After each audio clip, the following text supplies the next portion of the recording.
he wouldn't have gone there. I'm sure there was a thought, but like by the second game, he probably should have known. Yeah. Like that wasn't very close, or at least like he had to make a pretty big comeback and didn't even manage to. So at that point, I would have at least been like, okay, there has to be some other stage that I could go to. I mean, every other stage has platforms, so and you have options, right? It's not like you're forced to go to FD because of the bans or something. Maybe Peppa was a little bit afraid of Entei building a house, as to, like to just like place a couple blocks and then have a platform above them and then be like, what are you gonna do about it? Yes, but then again, the wall is still there, so you still have to jump, and it's still you can still call it out as as Steve as enter there. So taking away your opportunity to extend your combos into basically infinity. Yeah. Like we saw, I believe the first game was Kalos. Was it? Was it Kalos? No, I don't think it was Kalos. Okay. But I'm not 100% sure anymore. It was like it was at not least FD. 5 minutes. It was not FD. So no, it wasn't. like there was at least some type of platform there, and like the few times that he did get some type of combo, he was pretty close to the platform, got those extensions, and got that extra damage. So he was able to make a comeback despite not having that second stock at all. So I would rather have seen like go back to that stage because it was so close there instead of going to FD. I agree. Unless that was banned, in which case like okay you couldn't. But like at the same time, take another platform stage. Yeah, just don't go there. Don't go there. That's bad. Steve. Yeah. Shovel. All right. Anyway, enough about that matchup. Peppa's out of it for this tournament. Out at a very respectable 7th place still. Definitely. We're definitely a very good placing here at 7th. Played beautifully throughout the entire day. Throughout the entire weekend, I should say. And this is not like there's no slouch. This is a stacked tournament here. Yeah, so for Peppa to just come here, settle down in Berlin for a while, and then wreck the whole German scenes this much as he did. Definitely huge shout outs to this guy. Yeah, for sure. But now we get another German player in Sirjon versus my carpool, like best player in the carpool for sure, sitting pretty in top 8, BeJay. Once again, this is for like the loser of this gets 7th place, and the winner of this moves on to top 6, which I won't get to commentate anymore. But slight bias towards BeJay, maybe ever so slight. Hope you didn't notice in the last set, but no, I think you did all right. Don't worry about it. Okay. But yeah, I mean, best player in the carpool. That's a title that maybe I can shoot for. I don't know, I mean, I'd love to take that title myself, but he literally every single time I go out of country has to join my carpool. So I can never be the best player there unless I start beating him now. But well, I mean, if that ain't a goal, I don't know what is. Yeah, I mean, it would be a nice goal. I'm like currently 11-0, I think, or 0-11 versus him. So it's maybe not the best, like the closest goal, but I could start beating him at some point in the near future if I start grinding the game and not be stressed about school all the time. That is a thing as well. Yeah, I agree. Like actually, like playing the game is probably an important part of that. It seems to be. In unbiased science experiments have shown that playing the game actually makes it better at said game. Who knew? Yeah, right? It's insane. In any case, I do know that both of these players play the game pretty often. They're in training mode. They do like what they need to get these Ws, and made it to top 8 for it. Definitely. It's not only playing the game, it's also studying the game. And definitely both these players have done plenty of studying on that one. As you said, pulling up some training mode, looking at some frame data, looking at some confirms, getting something, some new ideas, matchup-specific things, and all that good jazz. Let's get into it. We have Sirjon versus BeJay, Snake versus the Blades right here. And that is an interesting one, maybe because of that, but also because I'm not 100% how Snake fares against these two. I'm honestly completely unsure. It could be a winning matchup, it could be a losing matchup. So I couldn't tell you. I feel like the tools that Snake has are like pretty good at keeping characters out in general. But then again, Pyra Mythra, they have some huge range. Mythra has some very good speed on her, of course. but that doesn't necessarily mean that she can just get in versus Snake for free. As we're seeing right now, it is not free. He's got to put in some work. He's currently taking some damage for it. I think as long as Sirjon doesn't get many foresights, BeJay should be fine zoning him out and playing the long game here. That's actually very important now that you mention it. Like, if you get hit with a foresight at any point, that is like a free punish of some kind, and Snake really does not want to be in disadvantage. Yeah, not at all. And now he has to recover low once again. I'm surprised that Sirjon is not going for the down ender. Usually when Snake has to recover low, it is a very good opportunity to get some of those spikes going, but instead it's going to be the kill regardless here from Sirjon. So all good. We have Sirjon in the lead, but just barely. Oh, that was a nice BB was landing there though with the blazing end there.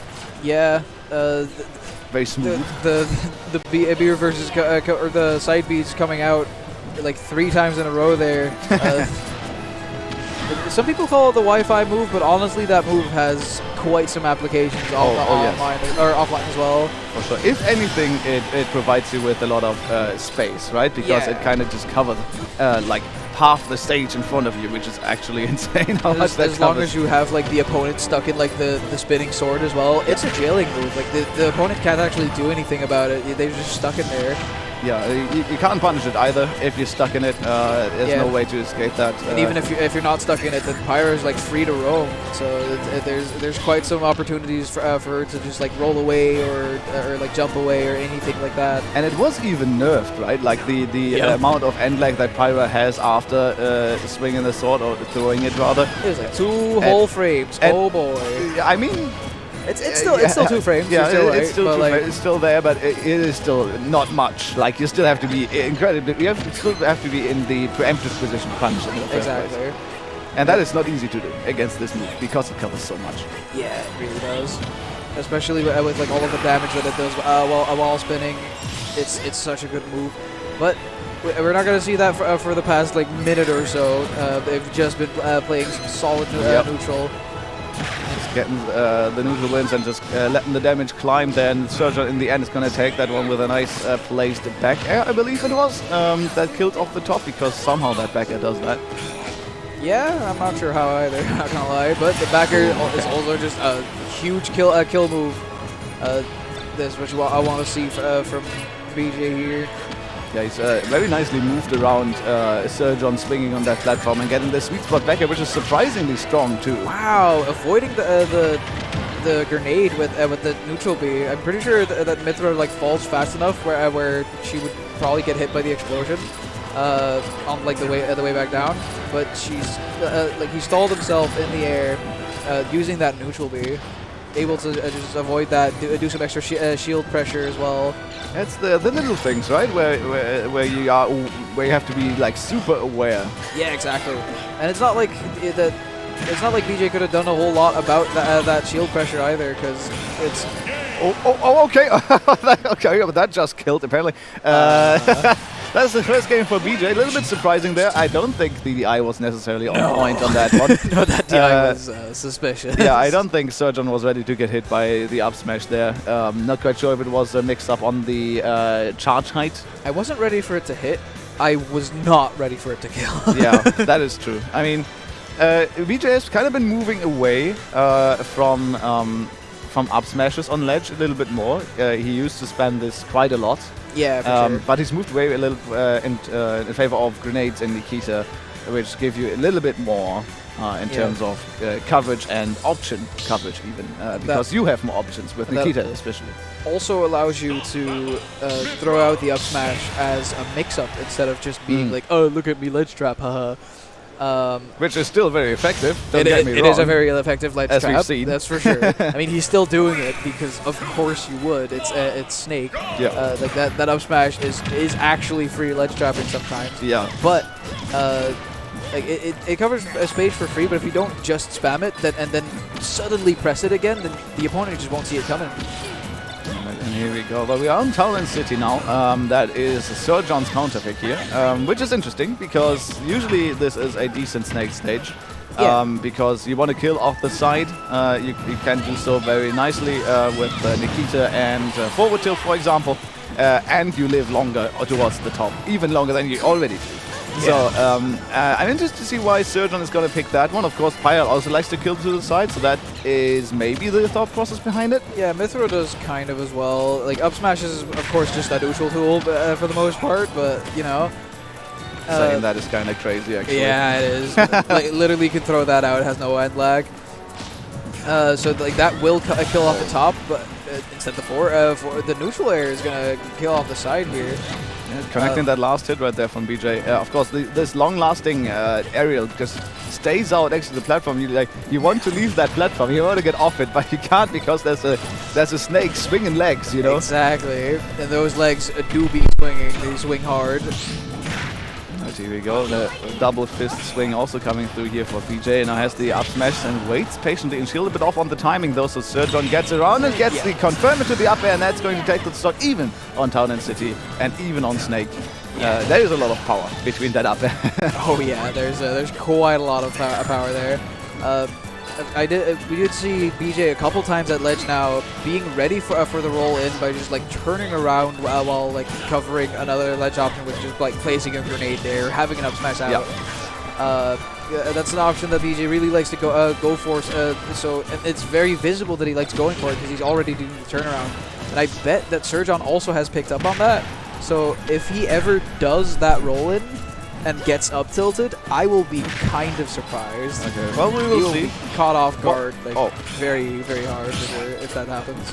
That was very interesting. The side B there from Mythra exploded the grenade but didn't hit her because, of course, the hitbox is so absolutely disjointed from where Mythra actually is, even though you don't see her, which is like, this is the most jank move in terms of visuals. Like, my goodness. Visually it's really weird because, like, Mythra herself is completely invulnerable, but there is just a moving forward Mythra that like sprite type thing that's just completely in one pose and nothing else. Yeah, it just from moves forward. It just moves forward very slowly, which is weird, but you know it works. Whoa. For a second, I thought that Sirjon was just gonna go down, let that up be ripped.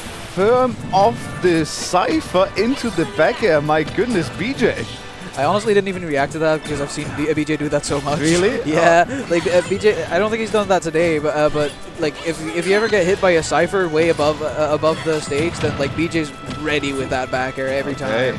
I was not aware that that is a thing, and this is why I was like, oh my goodness, that is so smart, because of course Cypher has a hitbox and it's mainly there to annoy you when you know, Snake's recovering low, right?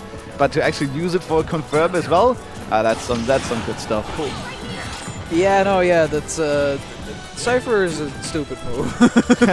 Like, I'm not even gonna. I'm sure nobody can deny that. It does not need to have a hitbox, and it just kind of does. It's annoying, and it just kind of combos into stuff as well.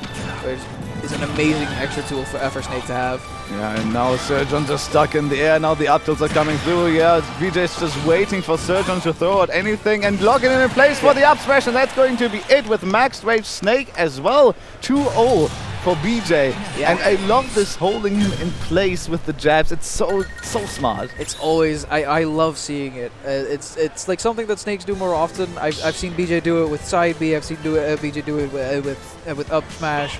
I think even like the C4 explosion I've seen once, which is fucking stupid. Waiting for the timer. Yes. Oh my goodness. Okay. I think he's done that once, or I've dreamed that at some point. Nightmares from the last tournament. No, it wasn't against Yoshi. I'm not. It's not a nightmare. I think this is misinput on the character select screen or something. Damn, already misinputting here. I'm not sure how close I'm not sure how close Palutena is to the AGs. That's a good question. I think there might be like a roll between them, so that might actually just be an actual counter pick here for Sirjon. Maybe the wrong stage. Yeah, it might be.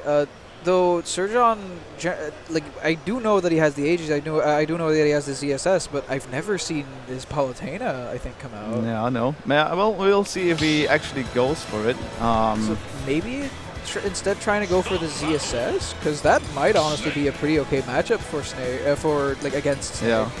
Could be. I'm trying to listen. No, he's going for the Palutena. He's actually going for the Palu. Okay.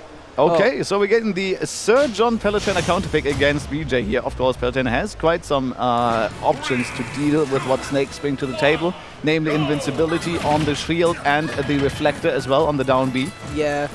Like, one thing as well is in the Netherlands there are surprisingly little Palutenas left. There used to be quite a couple, but now we have like I think 2. Well, like 2 decent ones. There's a few that are still running around, especially on lower high level. There's a lot of Palutenas, so I'm pretty certain that BeJay knows how to deal with the character. But it's if Sirjon is confident in his Palutena abilities, then the character still can do quite some work. It is still one of the best characters in the game. Like, oh yeah, for sure. No doubt about that. Some people try to pretend that Palutena is no longer top 10, and you're literally crazy. Yeah, you like no longer top 5. I can kind of understand. She's fallen out of the meta just a little bit. However, she's still like an amazing character. She still has so many tools, good projectiles. She has combo game at the start. She has killing options at the end, and disjoints everywhere.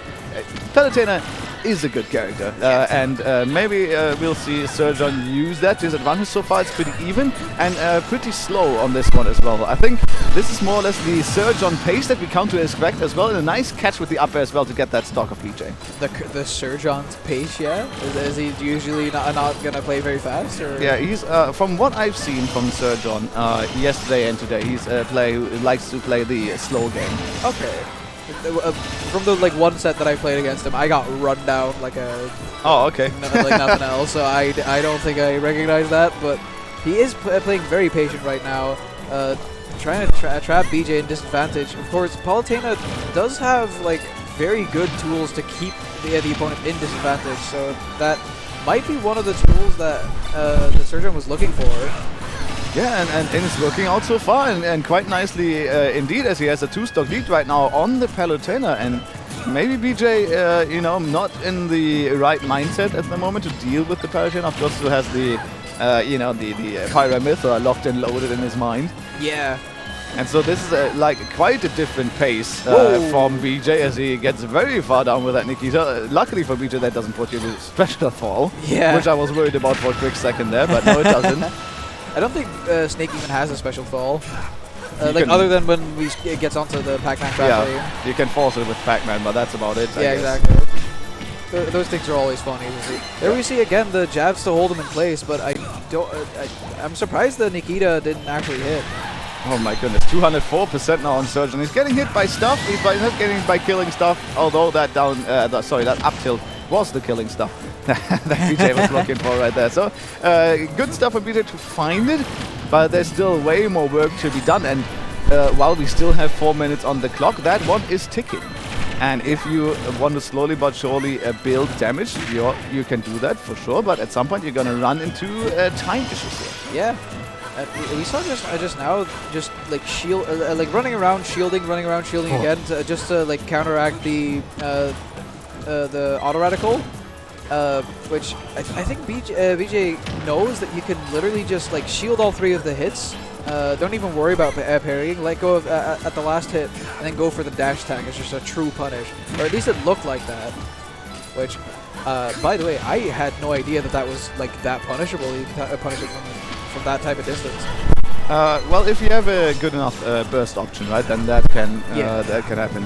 But for a lot of characters, they don't have that. Not auto shield anyway, or fast enough auto shield anyway. So Snake is a little bit of a special case in this one. You still have to respect, of course, the auto reticle, but okay, that's a nice catch there. Of course, Palutena has to appear before she gets the ledge. So at some point, if Nikita is still there with a nice little active hitbox there, you're gonna secure yourself that stock.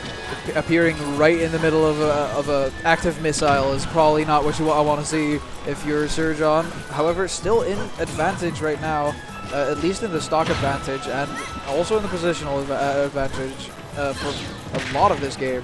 Yeah, but I think BeJay is more and more figuring out what to do against Sirjon's Palutena here. He's Definitely doing a lot better than he was in the Yes. first couple of interactions in this game. However, this is not the back air, actually. okay. Taking that down air, very crucial. Important there for Sirjon. I'm not sure if he got launched far away, if he would have died from it directly, but it certainly would have put in a way worse spot. And now the damage just keeps on piling on Sirjon, and he's a way later character than BeJay is, and with the almost max rage on the Snake as well, this could still turn around in BeJay's favor. He's really managed to slow down the game enough and read Sirjon's options that he's made it even, and the confirm into the outway. BeJay clutches it with a reverse 3-stock. Wow!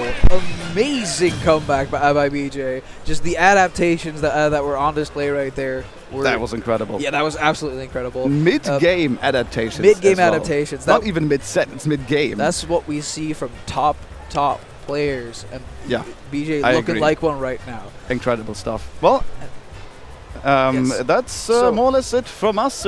We have reached top 6. It's for real this time. You know? Yeah, it's not just top 8; it's top 6. It's top 6 now, and yeah, that's it from us. It was a great fun casting It was with you. awesome commentating. The double Yoshi. Yes, the We gotta double get Yoshi that in. cast. Woo! All Okay. right. We're going to leave you in the safe hands of Falco Tuso and Brexit. We're going to take a short break, and then you're going to get to see all the rest of top 6. So stay tuned and enjoy the rest of it. Enjoy.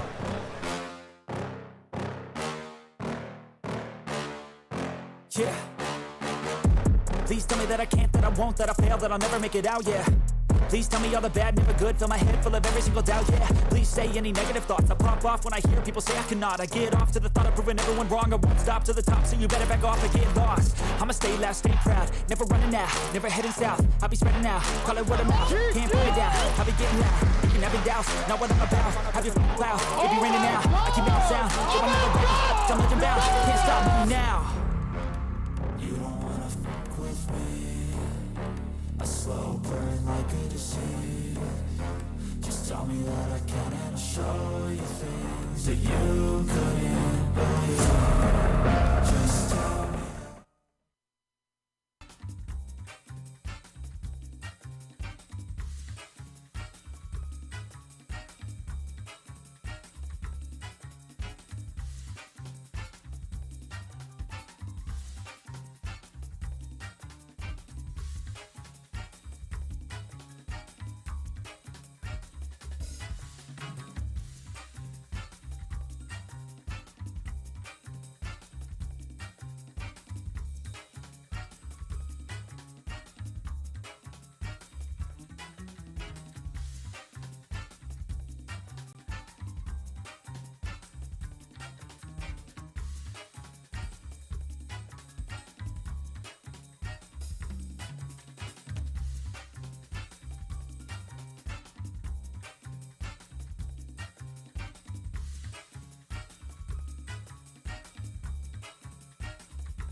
There we go. At DoKomi 2022 already. My good.